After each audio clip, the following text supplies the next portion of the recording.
Saat di sekolah, kalian semua pasti pernah belajar yang namanya fisika kan? Salah satu konsepnya adalah vektor. Biasanya nih, sambil dengerin penjelasan guru di depan kelas, kita seringkali bertanya-tanya, apa sih gunanya kita pelajari hal tentang vektor, lalu rumus-rumusnya? Perasaan kayak nggak penting banget gitu loh untuk masa depan kita. Alhasil kita kurang memperhatikan penjelasan guru di depan. Nah, tapi kalian tahu nggak sih? Ternyata ya, tanpa kita sadari, penerapan konsep fisika ini sangat membantu kehidupan modern kita loh.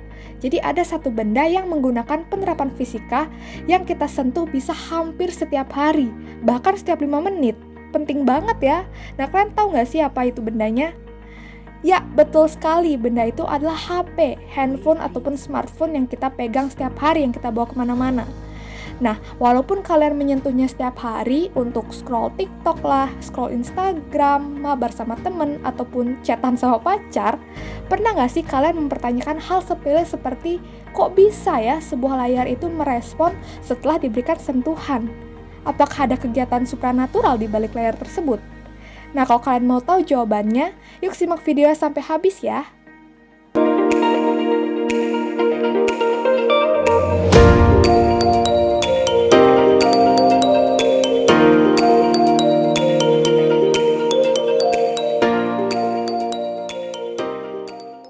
Halo semuanya, gimana nih kabarnya? Semoga kalian semua baik-baik aja ya. Nah, perkenalkan nama aku Jani Pratika Bening Kirana, bisa dipanggil Bening, nomor absen 14 dari kelas 10 MIPA 4. Nah, seperti yang sudah disebutkan tadi, kali ini kita akan membahas mengenai penerapan vektor dalam bidang teknologi. Tapi sebelum lanjut ke videonya, yuk kita ingat-ingat kembali mengenai vektor. Vektor dalam matematika dan fisika merupakan objek geometri yang memiliki besar dan juga arah. Vektor jika digambar itu dilambangkan dengan bentuk tanda panah. Besar vektor itu proporsional dengan panjang panah dan arahnya itu bertepatan dengan arah panah. Nah, vektor ini juga dapat melambangkan perpindahan dari titik A ke titik B. Nah, dalam vektor itu juga ada yang dinamakan vektor satuan. Jadi, vektor itu dapat diuraikan ke dalam sumbu X dan sumbu Y pada koordinat 2 dimensi dan juga dapat diuraikan ke dalam sumbu X, sumbu Y, dan juga sumbu Z pada koordinat 3 dimensi. Nah, setelah mengingat-ingat kembali tentang vektor, sekarang kita akan lanjut membahas pertanyaan, mengapa sih sebuah layar itu dapat merespon setelah diberikan sentuhan? Untuk menjawab pertanyaan tersebut, kita akan masuk ke dalam touchscreen HP kita atau layar sentuh HP. Nah, di dalamnya kita akan menemukan adanya koordinat X dan juga koordinat Y. Lalu, apa sih pemicu pergerakannya? Nah, sebenarnya sudah ada banyak jenis touchscreen yang digunakan pada HP kita. Tapi untuk sekarang saya akan membahas 2 jenis touchscreen saja. Yang pertama ada yang dinamakan resistive screen, dan yang kedua itu ada yang dinamakan capacitive screen. Resistive screen. Pada resistive screen, ternyata terdapat koordinat X dan Y yang saling bekerja sama pada layar resistif untuk mencatat letak sentuhan. Lalu di balik layar resistif, itu terdapat conductive layer yang akan menyimpan dan juga meneruskan koordinat ke dalam sistem.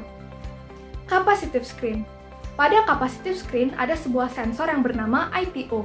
ITO merupakan tempat penyimpanan pengisian elektrik yang berbentuk seperti garis-garis yang bersinggungan. Nah, ITO atau indium tin oxide ini memanfaatkan karakteristik kulit manusia, yakni dapat menghantarkan arus listrik.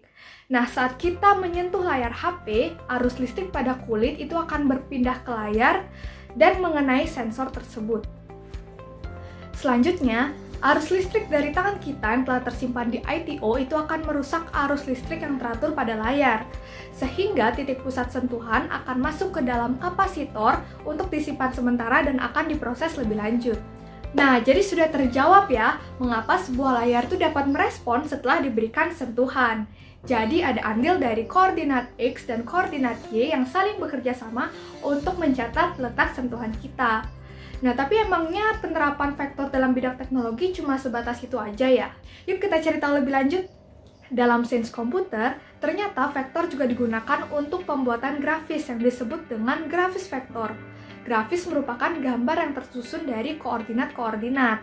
Dengan demikian, sebenarnya jika dilihat lebih dekat, sumber gambar yang muncul pada layar monitor kalian itu terdiri atas titik-titik yang memiliki nilai koordinat. Nah, seperti yang kita sudah bahas tadi ya, layar monitor itu berfungsi sebagai sumbu koordinat X dan juga koordinat Y. Contoh software yang menerapkan vektor adalah CorelDRAW dan juga Adobe Illustrator. Nah, hubungan desain grafis dengan vektor fisika adalah penerapan dari konsep koordinat yang digunakan untuk membuat gambar dua dimensi, dan juga gambar yang dapat di-zoom tanpa mengurangi resolusi dari gambar yang dibuat. Dalam software komputer lainnya, ada yang dinamakan software AutoCAD dan juga Google SketchUp. Di sana sudah terdapat perhitungan vektor yang telah terkomputerisasi. Program AutoCAD sendiri berfungsi sebagai perancang bangunan 3 dimensi sebelum membangun bangunan yang sebenarnya. Nah, penggunaan vektor dalam desain arsitek 3D ini sebenarnya sama dengan desain grafis.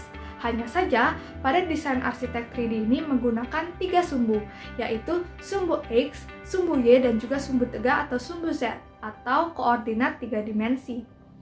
Sesuai dengan pengalaman saya, AutoCAD ini sangat membantu dalam membuat rancangan bangunan. Karena penggunaan atau manfaat dari vektor sangat amat dapat dirasakan. Kita bisa mengatur letak dan posisi dengan tepat dengan menggunakan sumbu-sumbu vektor yang telah disediakan. Nah, jadi itu tadi beberapa kegunaan vektor dalam bidang teknologi dengan menerapkan konsep koordinat. Sekian yang dapat saya sampaikan, semoga video ini dapat memberikan manfaat positif bagi kalian semua. Terima kasih telah menyaksikan.